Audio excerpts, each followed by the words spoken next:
അപ്പോൾ കുടിക്കാനൊക്കെ വെള്ളം വെച്ചിട്ടുണ്ട്. 2 ചെരുവത്തിലായിട്ട് കുടിക്കാൻ വെള്ളം വെച്ചിട്ടുണ്ട്.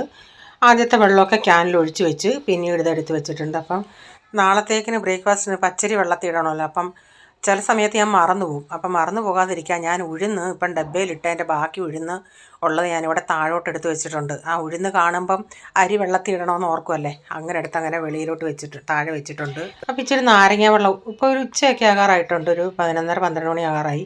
അപ്പോൾ ഒരു നാരങ്ങ വെള്ളം കുടിക്കണമെന്ന് തോന്നി. അപ്പോൾ ഒരു നാരങ്ങ വെള്ളം ഇച്ചിരി സബ്ജാ സീഡ് ഞാൻ ഇങ്ങനെ കുതിർത്ത് ഫ്രിഡ്ജിൽ വെച്ചിട്ടുണ്ടായിരുന്നു. അപ്പോൾ ഇടയ്ക്ക് നാരങ്ങ വെള്ളത്തിലാണെങ്കിൽ നാരങ്ങ വെള്ളം, അല്ലെങ്കിൽ മോരും വെള്ളത്തിലാണെങ്കിൽ മോരും വെള്ളത്തിൽ ഇങ്ങനെ ഈ സബ്ജാ സീഡ് ഇട്ട് കുടിക്കാൻ നല്ലതാണ്. അങ്ങനെ ഞാൻ ഇച്ചിരി കുതിർത്ത് ഫ്രിഡ്ജിൽ വെച്ചേക്കുക. അപ്പോൾ തോരൻ വയ്ക്കാൻ കാബേജ് ഞാനൊന്ന് അരിഞ്ഞെടുത്തായിരുന്നു. ചീനച്ചട്ടി വെച്ച് എണ്ണ ഒഴിച്ച് കടുക് ഇട്ട് പൊട്ടിച്ചതിന് ശേഷം അതിലേക്ക് ഇത്തിരി സവാളയും തേങ്ങയൊക്കെ ഇട്ടൊന്ന് വഴറ്റി കറിവേപ്പില ഇട്ട് വഴറ്റിയതിന് ശേഷം ഇത്തിരി മഞ്ഞൾപ്പൊടി അതിലിട്ട് അതിലേക്ക് പിന്നെ അരിഞ്ഞ് വെച്ച് കാബേജ് കൂടി ഇട്ട് കൊടുത്ത് അതിൻ്റെ അകത്ത് വെള്ളം ഒന്ന് വലിഞ്ഞപ്പോഴാണ് ഞാൻ ഉപ്പ് ചേർത്ത് കൊടുത്തിട്ട് എന്നിട്ട് നന്നായി മിക്സ് ചെയ്ത് കുറച്ച് നേരം ഒന്ന് അടച്ച് വെച്ച് ഇടയ്ക്കിടയ്ക്കൊന്ന് ഇളക്കി കൊടുത്താൽ മതി. അപ്പം നമ്മുടെ കാബേജ് കൂടെ റെഡി ആയിട്ടുണ്ട്. അപ്പോൾ ഒരു കോഫി ഉണ്ട്. പോൾമോൻ ഉച്ചയ്ക്കൊന്നും കഴിക്കുന്നില്ലെന്ന് പറഞ്ഞ് അപ്പോൾ അവന് കോഫി ഉണ്ടാക്കി കൊടുക്കാനായിട്ട് കോഫി പൗഡർ, അവന് ഇച്ചിരി കടുപ്പം കൂടുതൽ വേണം. അതുകൊണ്ട് അവൻ്റെ ഗ്ലാസ്സിൽ ഇച്ചിരി കോഫി പൗഡർ എക്സ്ട്രാ ഇട്ടിട്ടുണ്ട്.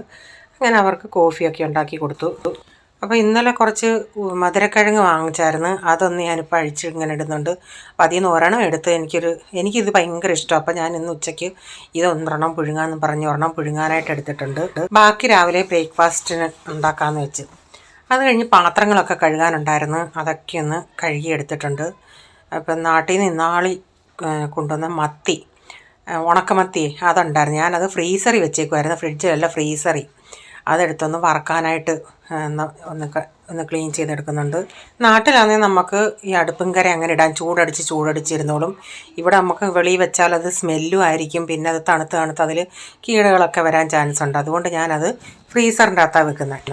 അപ്പം ഞാനത് 1-2 ഞാൻ അതിൻ്റെ അകത്ത് തലയ്ക്കകത്തെ അഴുക്ക് അതൊക്കെ ചെകിളയൊക്കെ എടുത്ത് കളഞ്ഞിട്ട് തലയോട് കൂടിയാണ് ഞാൻ വറുത്തത് എനിക്കുള്ള. ഇവിടെ ഞാനും ഡാഡിയും മാത്രമേ അത് കഴിക്കാറുള്ളൂ. വേറെ ആർക്കും ഇത് ഇഷ്ടമല്ല.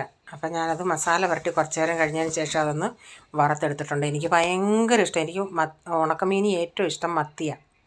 അപ്പോൾ നിങ്ങൾക്ക് ഈ വീഡിയോയുടെ ഫുള്ളായിട്ടുള്ള വീഡിയോ കാണണമെന്ന് ആഗ്രഹം ഉണ്ടെങ്കിൽ ഞാൻ ബിജീസ് കിച്ചൻ ചാനലിൽ ഇട്ടിട്ടുണ്ട്. അപ്പോൾ ഈ വീഡിയോയിലെ വിശേഷങ്ങൾ ഇതൊക്കെയായിരുന്നേ.